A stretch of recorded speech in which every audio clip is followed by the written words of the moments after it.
Vibrate, vibrate higher.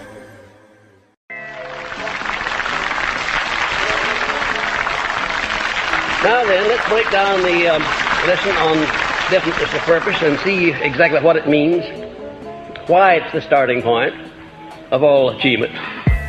Because it is the starting point of all individual achievements, and a definite purpose must be accompanied by a definite plan for its attainment, followed by appropriate action. Now, you have to have a purpose, you have to have a plan, and you have to start putting that plan into action. And ladies and gentlemen, it's not too important that your plan be sound. It is, in fact, it's not too important. Because if you find that you've adopted a plan that's not sound, that's not working, you can always change. You can modify your plan. But it is very important that you be definite about what it is you're going after, what your purpose is. That must be very definite. There can be no ifs or ands about it, and you'll see before you get through this lesson why it's got to be definite. Now, just to understand this philosophy, to read it or to hear me talk about it, wouldn't be of very much value to you.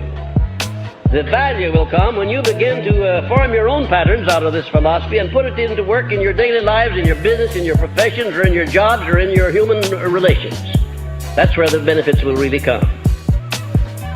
The second premise, all individual achievements are the results of a motive or a combination of motives. I just want to impress upon you that you have no right to ask anybody to do anything at any time without what? Without giving that person an adequate motive.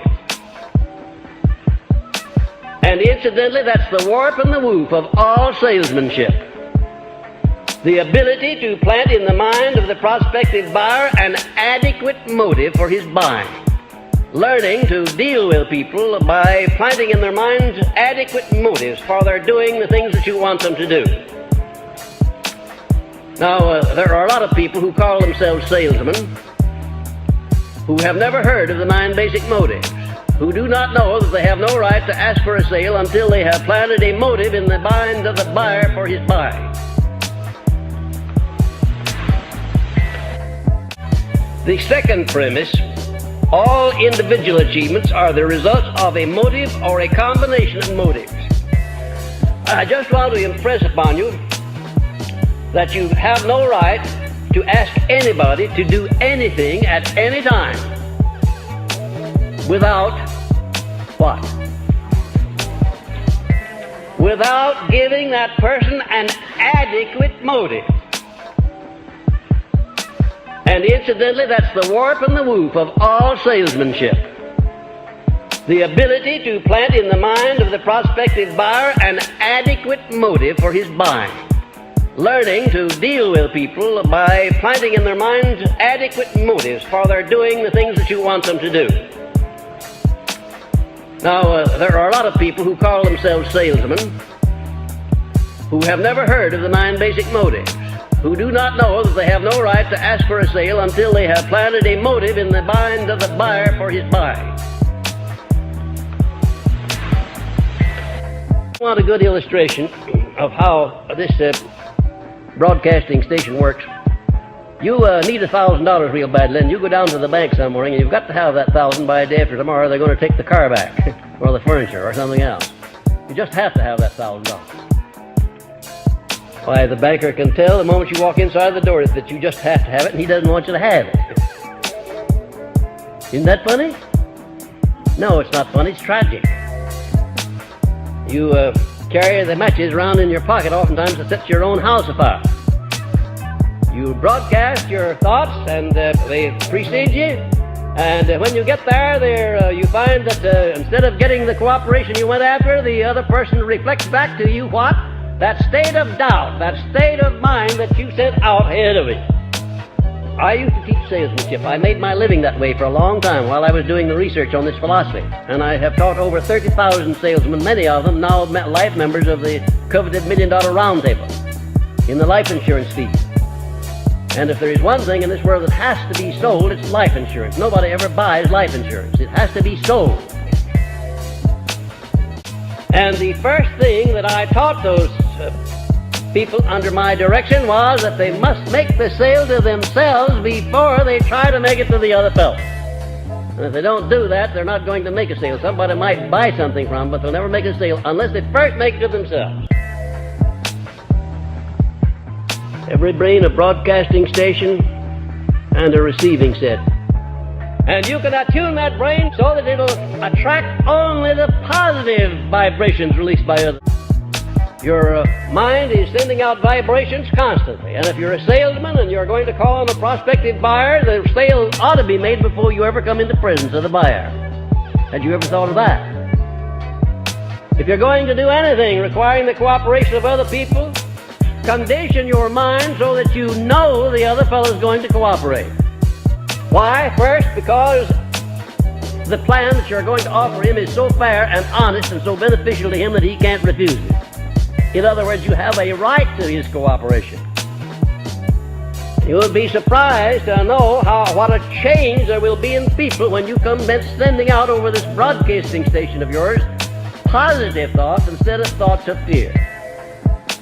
Now, the third premise: any dominating idea, plan, or purpose held in the mind through repetition of thought, any dominating idea, plan, or purpose held in the mind through repetition of thought and emotionalized with a burning desire for its realization is taken over by the subconscious section of the mind and acted upon through whatever natural and logical means that may be available. Now, in that paragraph, you've got a tremendous lesson in psychology. If you want the mind to pick up an idea and to form a habit so that the mind will automatically act upon that idea, you've got to tell the mind what you want over and over and over again. No end to it. When Mr. Coué came over here some years ago with his famous formula, day by day in every way I'm getting better and better, he cured thousands of people, but a very great number more than that he didn't cure. And I wonder if you would know why. There was no desire, there was no feeling put into that statement. You might just as well blow in the wind as to make a statement unless you put some feeling back of it. Unless you believe it. And incidentally, if you tell yourself anything often enough, you'll get to where you will believe it, even a lie. It is funny, isn't it? But it happens to be true.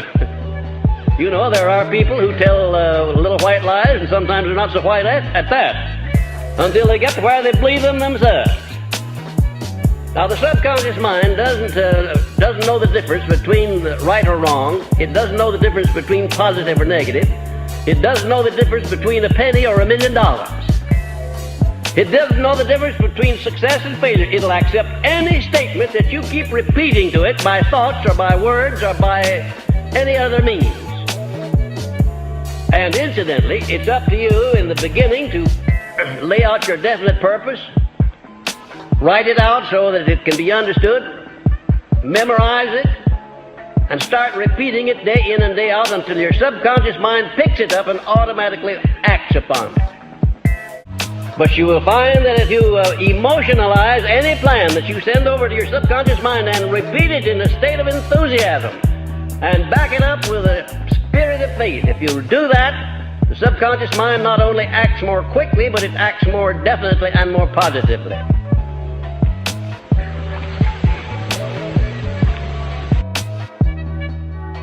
And the fourth premise: any dominating desire, plan, or purpose which is backed by that state of mind known as faith is taken over by the subconscious section of the mind and acted upon immediately. That state of mind, ladies and gentlemen, is the only state of mind that will produce immediate action through the subconscious mind. And when I say faith, I don't have reference to wishing or hoping or mildly believing. I don't have reference to any of those things. I have reference to a state of mind wherein whatever it is that you're going to do, you can see it already in a finished act before you even begin it. Now that's pretty positive, isn't it? I can truthfully tell you that. Now let's get back to this fourth premise again. Any dominating desire, plan, or purpose which is backed by that state of mind known as faith is taken over by the subconscious section of the mind and acted upon immediately. I don't know for sure, ladies and gentlemen, but I suspect that there's a relatively small number of people in the world at any one time who understand the principle of faith, who really understand it and know how to apply it. And even if you do understand it, if you don't back it up with action and make it a part of your habit life, you might just as well not understand it. Because faith without deeds is dead. Faith without action is dead. Faith without absolute positive belief is dead. I don't know how you're going to get any results through believing unless you put some action back of that belief. And incidentally, if you tell your mind often enough that you have faith in anything, the time will come when your subconscious mind will accept that. Even if you tell your mind often enough that you have faith in yourself. Had you ever thought what a nice thing it would be if you had such complete faith in yourself that you wouldn't hesitate to undertake anything you wanted to do in life? Had you ever thought what a benefit that would be to you? Do you know how many people there are that sell themselves short all the way through life because they don't have the right amount of confidence, let alone faith? Isn't it a strange thing how nature works? She gives you a set of tubes. Everything that you need to attain all that you can use or aspire to have in this world. She gives you a set of tools adequate for your every need. And she rewards you bountifully for accepting and using those tools. That's all you have to do, just accept them and use them. She penalizes you beyond compare if you don't accept them and use them. Nature hates vacuums and idleness. She wants everything to be in action. And especially does she want the human mind to be in action.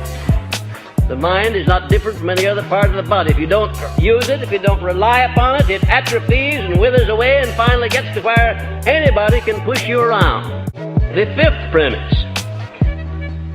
The power of thought is the only thing over which any human being has complete, unquestionable means of control. A fact so astounding that it connotes a close relationship between the mind of man and infinite intelligence. Now, there are only 5 known things in the whole universe, ladies and gentlemen, just 5, and out of those 5 is shaped everything that's in existence, from the smallest electrons and protons of matter on up to the largest suns that float out there in the heavens, including you and me. Just 5 things. There's time and there's space. There's energy and there's matter. And those 4 things would be no good without the 5th thing. They'd be nothing. Everything would be chaos. You and I never could have existed without that 5th thing. What do you think it is? A universal intelligence. And it reflects itself in every blade of grass, everything that grows out of the ground, in all of the electrons and protons of matter. It reflects itself in space and in time, in everything that is. There is intelligence. Intelligence operating all the time. And the person who is the most successful is the one who finds ways and means of appropriating most of this intelligence through his brain and putting it into action. This intelligence permeates the whole universe. Space, time, matter, energy, everything else. And every individual has the privilege of appropriating to his own use as much of this intelligence as he chooses. He can only appropriate it by using it. Just understanding it or believing in it is not enough. You've got to put it into specialized use in some form. And the responsibility of this course mainly is to give you a pattern, a blueprint by which you can take possession of your own mind and put it into operation. Now, all you have to do is to follow the blueprint. Don't just pick out that part of it which you like best and discard the other. Take it all as is. Why? Because he has confidence in his ability to use his mind and to make that mind create the circumstances that he wants created. And that's the condition and the operation of any successful mind. And that's going to be the condition of your mind when you get through with this philosophy. You're going to be able to project your mind into whatever objective you choose, and there'll be never any question in your mind as to whether you can do what you want to do or not. Never a question in the world. Both a receiving set and a broadcasting station for the vibrations of thought.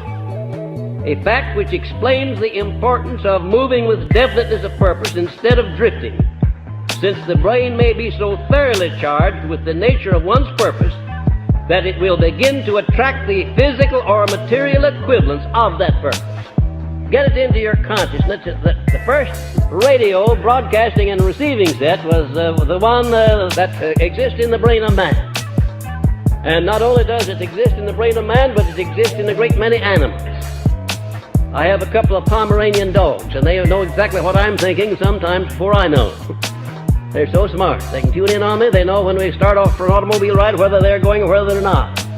Don't have to say a word, not a word, because they're in constant attunement with us. Your mind is sending out vibrations constantly, and if you're a salesman and you're going to call on a prospective buyer, the sale ought to be made before you ever come into presence of the buyer. Had you ever thought of that?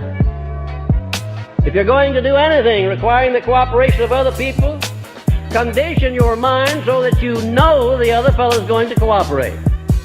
Why? First, because the plan that you're going to offer him is so fair and honest and so beneficial to him that he can't refuse it. In other words, you have a right to his cooperation.